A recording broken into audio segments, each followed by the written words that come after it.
Ito mga paps, magbibigay lang tayo ng tips kung paano i-check yung battery, kung kailangan na ba talagang palitan o sira na talaga yung baterya. So dito malalaman nyo kung ang battery nyo ay pasira na o kailangan na palitan. Okay? So gamit yung digital tester. Ang gamit kong digital tester is nag-automatic set na yan. So wala na akong gagalawin dyan. Ang ginagawa lang natin, gagawin ko lang dyan is ilalagay ko lang yung positive at negative sa terminal ng battery. Okay?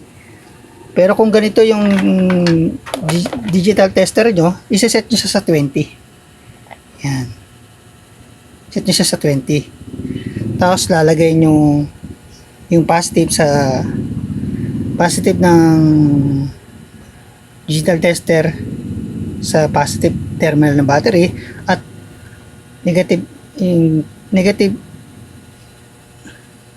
test proof naman ng battery ay ilalagay nyo sa negative terminal ng battery. Okay? Ganun lang mga paps. So, ayan ha. So, dapat mga paps, pag in-start natin to ay hindi dapat to maglo-low voltage ng sobra-sobra.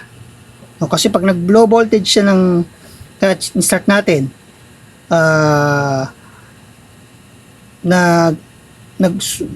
low voltage siya ng sobra, bumaba ng gusto sa 12. Sabihin, kailangan nyo na talagang palitan yung battery nyo. Sabihin, kailangan na talaga. Sinyales na yan na kailangan na magpalit ng battery. Okay? So, ganito mga paps. Dapat pag in-start natin, hindi ang bababa ng gusto. Start natin. Yung mga paps, start natin.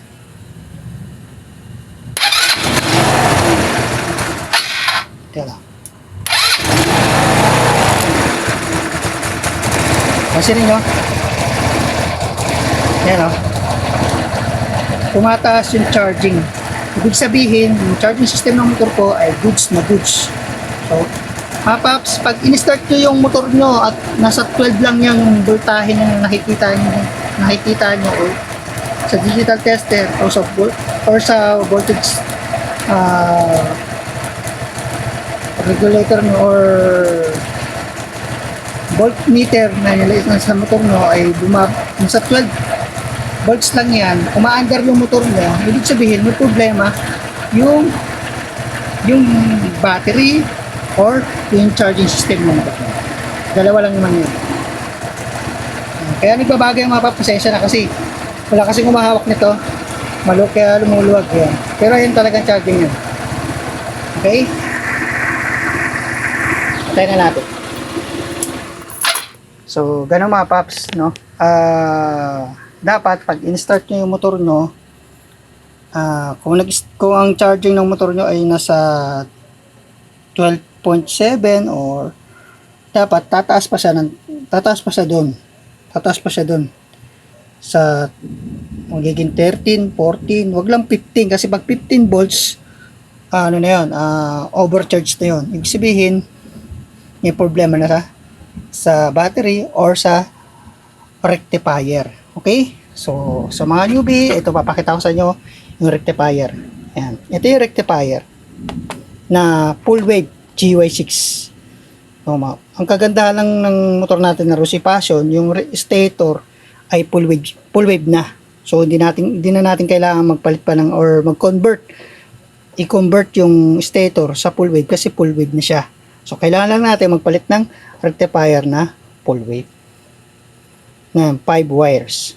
Okay? So, pag ang baterya nyo ay naglo-low voltage, dalawa lang ang pwedeng problema niyan. Either battery ay sira na kasi hindi na siya nagkakarga na maayos. Kahit na malakas yung rectifier, pero hindi na rin siya nagcha-charge sa maayos, palitan yung baterya. Okay? Pwedeng kung minsan itong rectifier pag nagkakaproblema tayo, ito kasi yung responsible sa charging system, itong rectifier na to.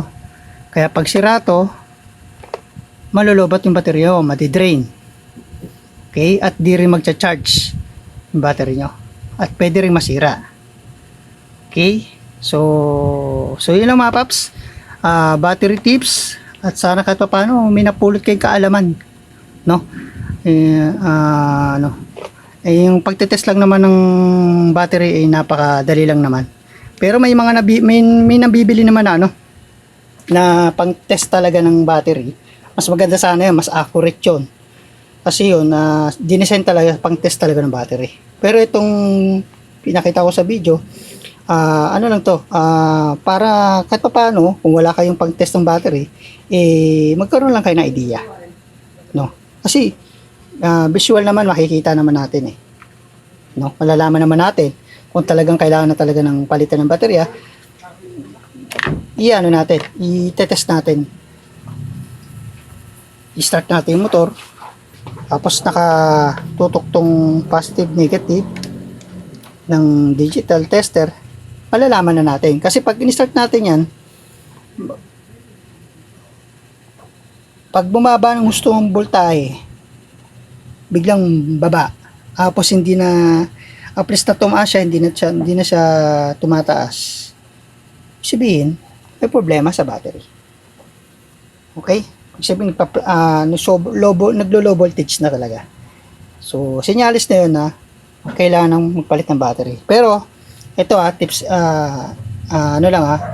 tips lang, bago tayo magpalit ng baterya, siguraduhin natin na goods yung ating charging system, yung gumagana ng maayos yung rectifier. Kasi minsan, basta lang tayo palit ng battery, tapos, hindi natin chinecheck yung rectifier, yung charging system. So, nangyayari, bago yung baterya natin, magtataka tayo, nalulubat. So, ayun yung tips ko mga paps. Bago kayo magpalit ng baterya, siguraduhin nyo na na-check nyo to, yung rectifier ng motor nyo, yung charging system ng motor nyo, i-check nyo kung talagang gumagana. Kasi kung may problema ka dito sa charging system o sa rectifier, useless lang din pagpapalit mo ng battery. Madidrain to at masisira ang baterya mo. Sayang pera. Okay? So, yun lang mga paps. Tips lang naman to. At sana may napulot kayong kaalaman sa ginawa kong video. Yun lang mga paps. Maraming salamat sa panonood nyo. God bless you all sa inyo lahat. Ride safe at maging mahinahon sa pagdadrive mga paps. Yun lang. Bye-bye. Peace out.